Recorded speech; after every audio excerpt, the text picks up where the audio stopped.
are some exciting scenes from today's episode of Liberty's Kids. I believe in being what you want to be, not what people tell you to be. The British have begun moving back to Manhattan. We absolutely must evacuate Fort Washington. The armaments at the fort are critical to our cause. We're in a war, Joe. We're bound to lose men if you haven't the stomach for it. Get another job. Keep firing. If we can't hold this position, you won't have the Corbins to blame. Look at this! Jams! And more jams! Oh, and rock candy! Moses and I will starve while you're in France. Those sweets are to ease the discomfort of a long voyage.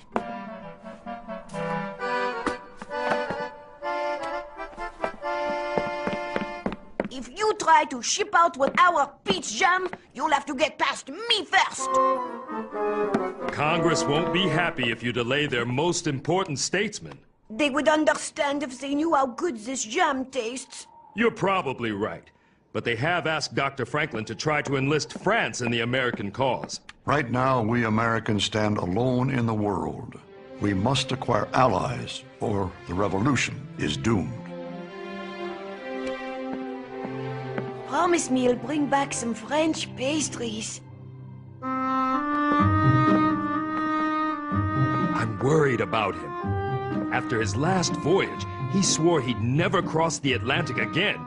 70 is very, very old. At his age and in his health, who knows if he'll survive the trip? There!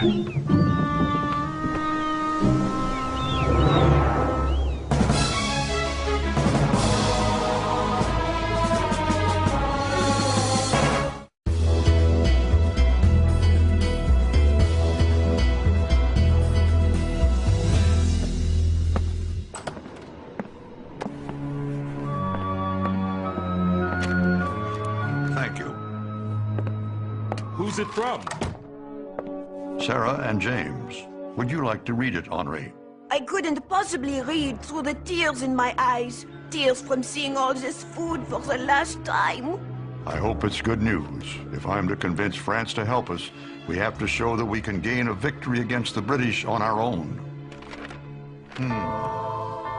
What's wrong? Washington is retreating from Manhattan.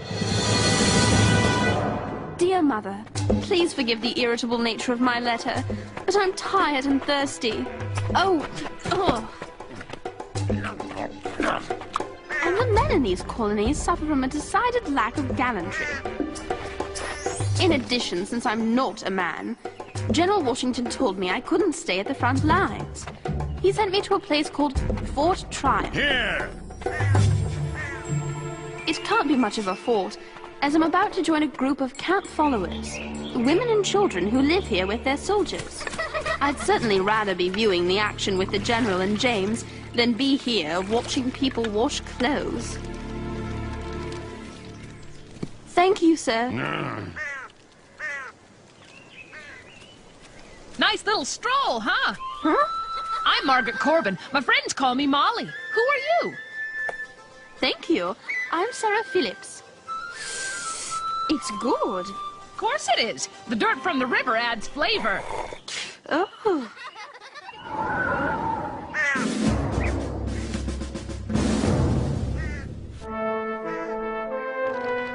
I've been General Washington's secretary for months now, and I've never seen him so discouraged. All we need is a victory, and I know the General will deliver it. He's the most decisive, commanding man I've ever met. Lieutenant Harrison, I need you now! Commanding is right.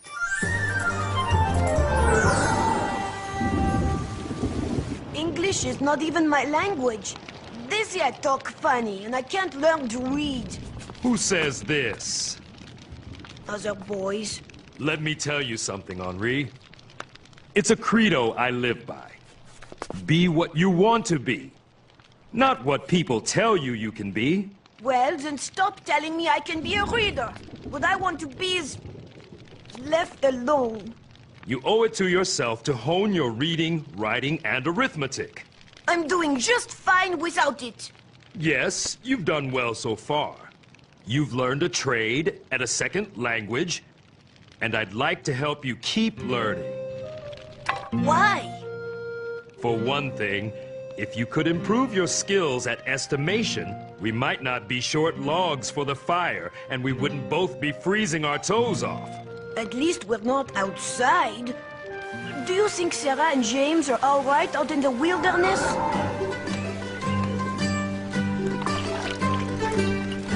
Rosemary, stop wiping your nose on my dress. Ouch! This is ridiculous. I'm out in the middle of Fort Nowhere, fishing for trousers. You're not the only one who didn't want to come here. Oh, hello, Molly. After my husband John enlisted, he was about to leave our place in Pennsylvania. Know what it's like to be a woman living alone in the wilderness? I'm sure I don't. In that wild country, I wouldn't even have been able to feed myself. Hey, Maul! What's for supper? Some kind of shirt soup? Better than raw squirrel or whatever it is you got stuck in your beard. Ah, you leg puller! Raw squirrel! Probably raccoon. It's amazing the way you keep your optimism in a place like this. Dearie, when I was 5, my daddy was killed and my mama kidnapped. I never saw her again. If that didn't ruin my life, I'm sure not gonna let this do it.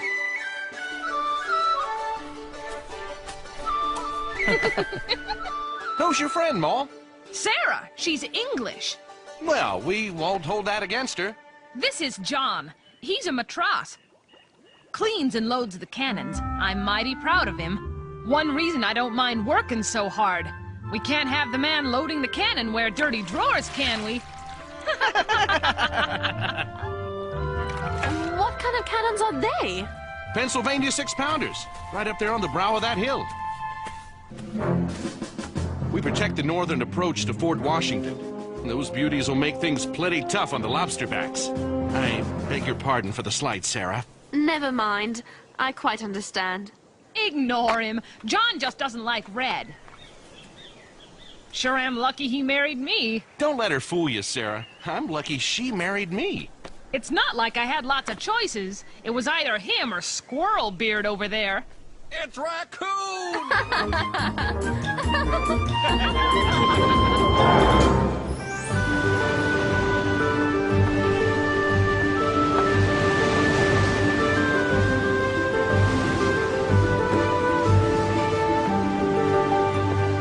Dr. Franklin, the only thing you'll catch with a line that thick is influenza. I think I've already got that. Actually, at the other end of the line is a thermometer to measure the water temperature. I'll save you the trouble. It's cold. I study the ocean currents and temperatures every time I cross the Atlantic. It was these studies that helped me chart the Gulf Stream 7 years ago. Just don't let your studies interfere with your health. It's my job to get you to France alive. How are you feeling?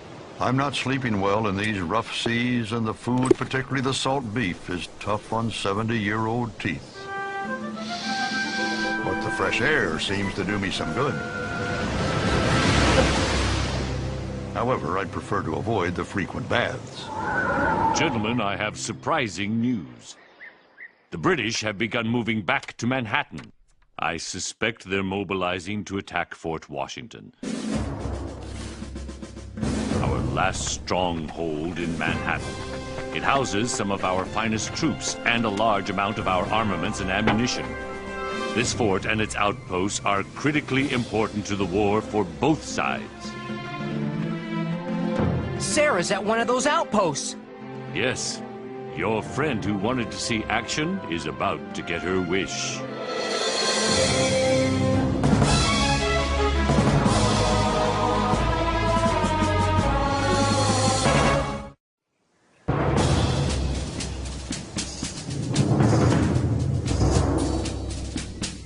Swab cannon! Load powder.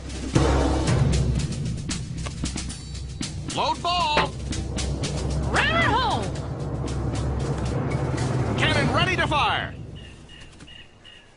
Molly, how brave you are. She's the best artillery mate in the whole regiment. I can't believe you're permitted to do such a thing. I don't ask permission to do nothing. I believe in being what you want to be, not what people tell you to be. I know someone else who shares your point of view. Je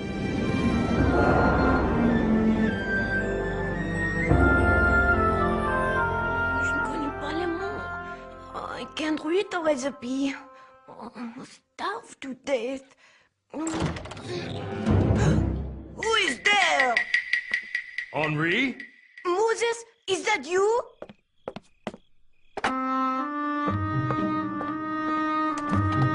What's wrong, lad? Nothing's wrong. Come on, son, tell me. When you didn't come back, I tried to make dinner from the notes you left me, but I couldn't measure. Oh, you're teasing me now. And there's lots of words I don't understand. You're the one who's teasing me. Oh, you were late on purpose. You knew I wouldn't be able to make myself food. I could have starved. Somehow, I think you wouldn't have starved.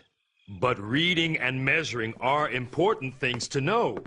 Have you changed your mind about learning them? Yes. Even if other fellows don't think I can.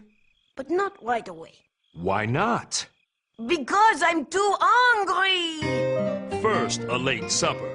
Then, a late lesson.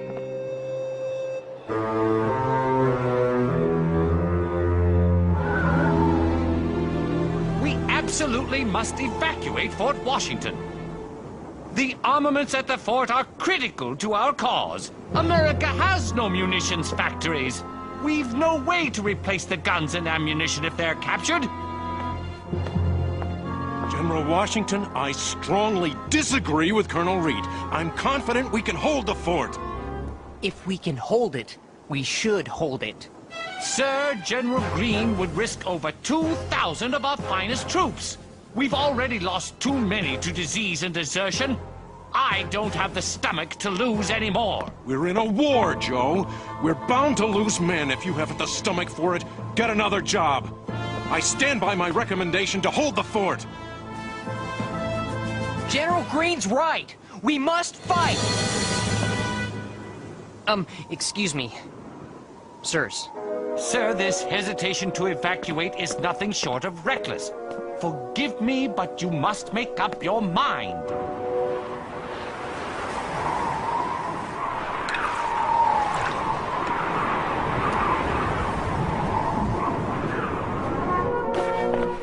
It's only November. How much colder does it get here? Much. That's why when John's tour of duty's up, we're moving south. Then we'll start a family. Oh. How many children do you want? I don't know. 8, 10. Oh, my. John's a good man. He'll make a fine father. Probably a tired one, too. I miss my family terribly. But being around people like you makes my stay here so much easier. Here now. I'll make it easier still. I like to press the summer flowers. They always add a bit of cheer when winter comes knocking. It still has its perfume. General Washington, sir, we need a decision now. Do we abandon Fort Washington or do we defend it? General Greene, as you are the officer most familiar with the situation, I leave it to you to give such orders as to defending Mount Washington as you judge best. I appreciate your confidence in me, sir. So, General Howe demands that I surrender this fort over to you British. Please repeat the following to your commander. Give me leave to assure His Excellency that, inspired by the most glorious cause that mankind ever fought in, I am determined to defend this post to the last man.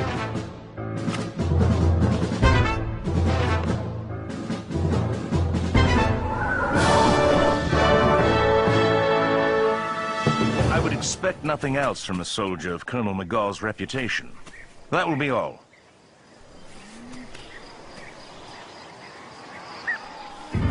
Gentlemen, I am resolved to crush the rebels into dust. Even a single victory could give their so-called revolution momentum on the battlefield as well as support from foreign shores. especially France. Look at all the redcoats. They're preparing for an attack. And we won't have long to wait either. See there? Hessian troops to the north.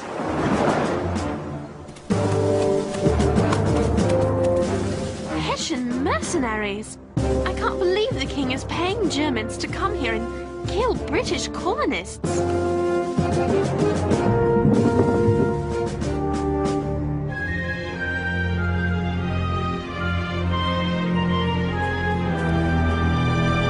General Washington's not going to evacuate the fort after all, is he?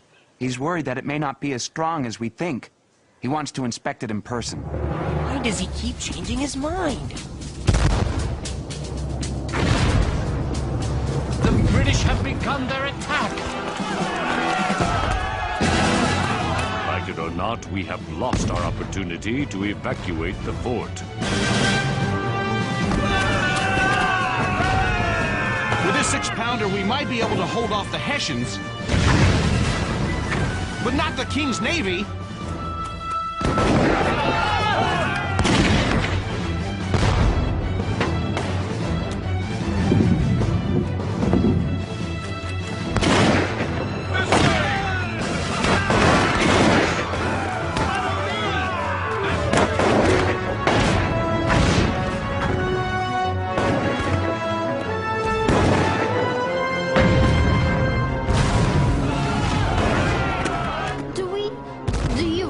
Chance against so many British troops?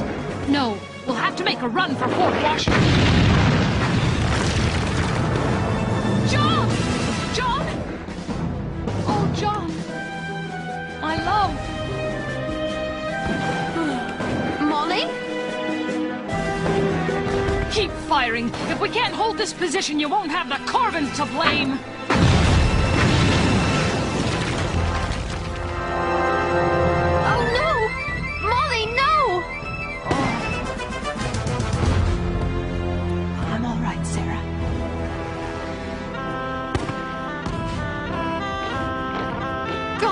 Us.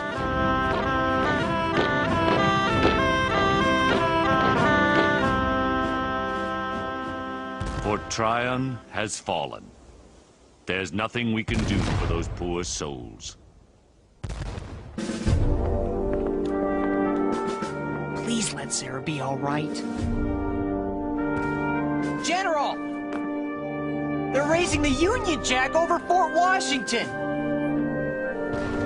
That's it, then. General Howe has prevailed. This is a most unfortunate affair and has given me great mortification, as we have lost not only 2,000 men, but a good deal of artillery and some of the best arms we had. Sir, the men panicked. I did not account for the possibility if we had but held the perimeter. No, sir. We should have abandoned the fort as General Lee and I urged. Gentlemen, please. I, alone, am to blame. I've never seen him look so disappointed, so helpless. He is in danger of becoming a parody of a general. I pray Colonel Reed is wrong. What happened to Fort Tryon? To Sarah? Women and children will be returned to us. This may be war, James, but there are rules. What's that? I think it's... Yes, it is! The camp followers from Fort Tryon!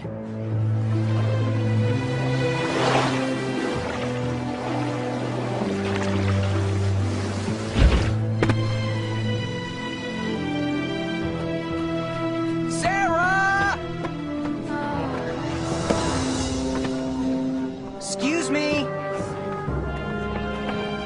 Sarah? Sarah? Oh, I'm sorry.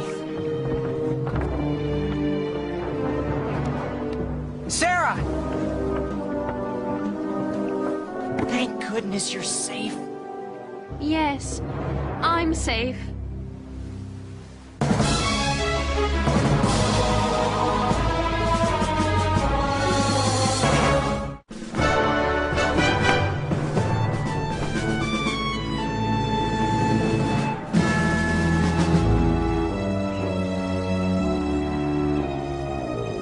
How can we continue the fight after this? It's hopeless. Nothing's hopeless. Not when people like Molly fight on when all seems lost. If all the colonists display her spirit, America will be very difficult to defeat. Will your friend be all right? Yes, you can't keep the Corbins down. I learned an important lesson today, Mr. Harrison. As much as I respect my generals and consider them my family, never again will I make a decision that goes against my own instincts.